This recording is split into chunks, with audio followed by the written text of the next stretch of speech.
In the darkest days of a federal prison in Miami, Florida, there was a boy and a mother. The mother was selling cocaine. Things turned when she was arrested. Little did she know she was 2 months pregnant. Voila, my name is Round Kado. What's the word? I'm based out of New England, Boston to be exact. My background's a little bit different than everybody else's. I was born in federal prison in Miami. From there, I moved to Freeport, Bahamas to live with my maternal grandmother. I moved back to America, Brooklyn, New York, to be exact, with my maternal grandfather. And I just been out there. They raised me ever since. My grandparents and stuff, they came from Haiti, you know what I'm trying to say? So coming out here, making it work or whatever, they came up here, they were being Americanized, you know what I'm saying, living in Brooklyn, having the actual culture in the household, so the two mix into each other. And then, you know, the basic, you know, human, hood struggles, like you're in the middle of poverty trying to make it out, so everybody get a hand on whatever it takes to make it work. I have a really good family. Like, I have a great family. I won't even say no, I can't even play like that, you know? We got our ups and downs, but a lot of my decisions as of right now in my life and who I am today is made on my own. I grew up faster than I should have. You know what I'm saying? I got involved in adult things and I just had to complete whatever I started, you know what I'm trying to say? So I kind of got, you know, I barreled myself into certain things and it took me a while to get out of it. And I'm still dealing with a circumstance right now where I'm slowly getting out the streets. And you know what I mean? At 32 years old, it's like, I'm thankful that I'm able to, you know what I'm trying to say? That I have an outlet, that I have the people in my corner, the fact that I'm able to be in ink and follow my career and make my family proud and all that, make my daughter proud, you know what I'm saying? You know, right now I'm kind of in a redemptive space, you know? My grandfather passed away, so I feel as though I'm a patriarch as far as the lineage of my last name. So I feel like I have an obligation and I owe it to my family to change. So I've been getting arrested since 2002, since I was 11 years old. I caught my first case September 11, 2002. I wasn't learning a lesson for real. I was just going to court, learning the law, fighting the case, doing what I gotta do, and just continuously staying in the same, you know, in the same spiral of insanity, you get what I'm trying to say? We moved to Atlanta after that, and then I had a situation at 14 years old, you know, that's really where I started writing music. Like in 2020, I got arrested in Brooklyn, literally leaving my old neighborhood for a gun. The next week, Wyclef's called me to go to his house. Like, I'm talking about the dynamics like that. Whereas like I'm in jail and Vic Mensa sending me all my books in jail, but that's like my brother. So I got 2 people on my phone list and I called them both on one day and they both was in the studio with Kanye. But I'm sitting in prison facing life. So you gotta look at the dynamics and you gotta sit, at some point you realize God is talking to you. You gotta really like sit there and really analyze your situation and be like, yo, I can have this or I can have that. I had a glimpse of what my life could be and what my life was. I was doing both at the same time. The first time I saw a tattoo, I was in my uncle's friend, Ronnie from Brooklyn. Like with tattoos and gold teeth and like, you know, this is the 90s, you feel me? Tommy Hilfiger jackets, wave caps, you know what I'm trying to say, baggy. Really outside, like I'm talking about posting the building all day long, being in the hallways, shooting dice all day. I'm up there kicking it with them, like, you know. That's what I seen, they all had tattoos like that. But I wasn't enticed by tattoos at that time. The thing about me is like I was small, I was young, I look younger than everybody else. But so I did more than everybody else, before everybody else. So I was like one of the first people with tattoos type, you know, like I was one of those kids, like, you know what I mean? When I got my first tattoo, it was this one right here. And don't ask me what it says because I don't want to get publicity, but I'll never cover it because it was my first tattoo, it's like whatever. And it's a memory, you know?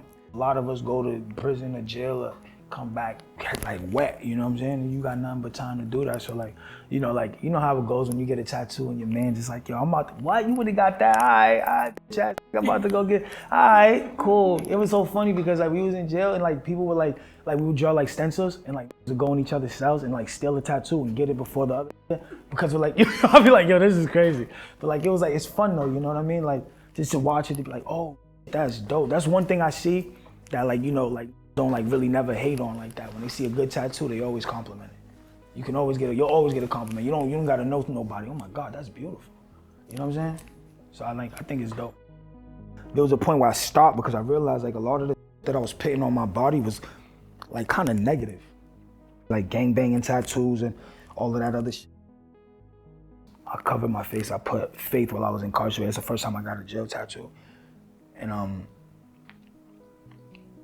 that's what carried me over till I came home, you know what I'm saying? And I feel like with tattoos and stuff, it's like you're putting these things on your body, and this is what you are, like, you know?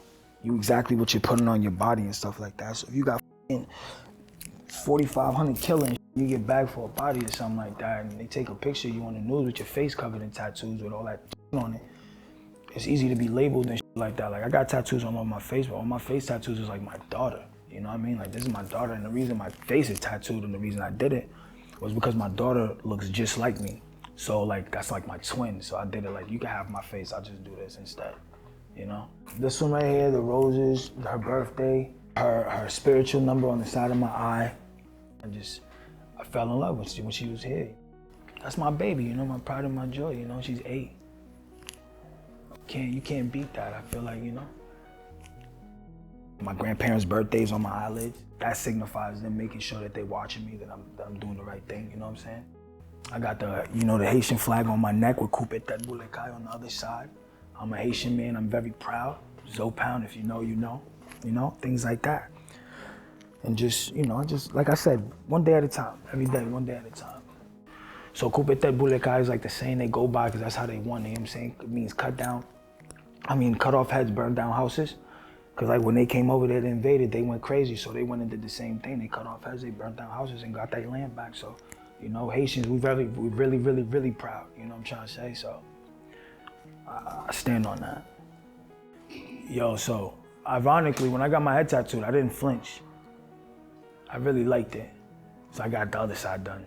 I was like probably my most relaxing tattoo. That's why I did the other side. I want to do the top of my head too. But I have hair, so I don't want to start going bald or nothing like that. But shout out to K Tats. It's my guy.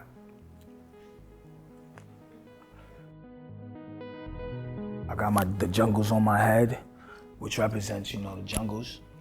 If you know, you know. You know my last name, my government last name, which is very important, you know what I'm saying? Especially with my grandfather and all that, because technically speaking, I wasn't supposed to have this last name because that's my maternal grandmother, my maternal grandfather. You get what I'm saying? But my father wasn't there, so that was pretty much that. You know, my mom didn't make the best choices. We have like 2 dynamics to, like, you know, the family tree, like I said. You know, I just get tattoos as I go along. As life goes on, I just keep getting them. I'm not in a rush. I got a nonprofit in my neighborhood, like in my community and stuff like that. So I'm really big in like community work and helping, you know, the prison system and like the kids and like that. Cause I had a thing when I thought about it, you gotta think about it like this, right? If I'm locked up, right, and I have a daughter, who's watching my daughter out there? Who would I trust enough to watch my daughter? So, you know, like trying to build a community amongst people to be like, yo, it happens. And it's not how you start, it's how you finish. But like in the midst of you know, something hazardous going on, at least we have the proper measures to be able to, you know, facilitate what needs to be facilitated at the moment while, you know, this incarceration is happening, or while somebody's in rehab, or, you know what I'm trying to say, or just a financial burden or something like that. Like, you know, just little things. Cause sometimes you just gotta get these kids' minds off. Cause I remember it was me, I ain't had that. I ain't have no big brothers. You get what I'm saying? I made my own reputation. I had to do that on my own in every city that I moved to. And I went to like 15 different schools, you get what I'm saying? So it's like, I always had to stand on something. So I was like, for me, I had to find something like an anchor everywhere I went. Cause you know the saying, wherever you go, there you are. So I had to be somebody that I can be no matter where I'm at. And I think that was just being yourself. And I feel like, you know, you gotta push that, you know, being smart is cool. I'm smart, I'm good at certain things, you get me? I might do crochet, who the fuck knows? But that's my fucking business. I would do it all the same. Why wouldn't I? Because I'm not at the start anymore, you get what I'm saying? I'm in the new space, so I'm enjoying this as I do it. Like I'm like a child all over again. Because that's something that I did while I was incarcerated, was I had to do a lot of healing. I remember I had to go back to the most painful time of my life when shit really changed for me, and go back to that 8-year-old boy again and re-raise that kid and let him know that everything is gonna be okay. And if I didn't do that, I wouldn't have been able to be here today, because now I got him with me and he's getting to enjoy all of it, you know? Is there anything you want to say to 8-year-old you? Yeah, put that down, badass.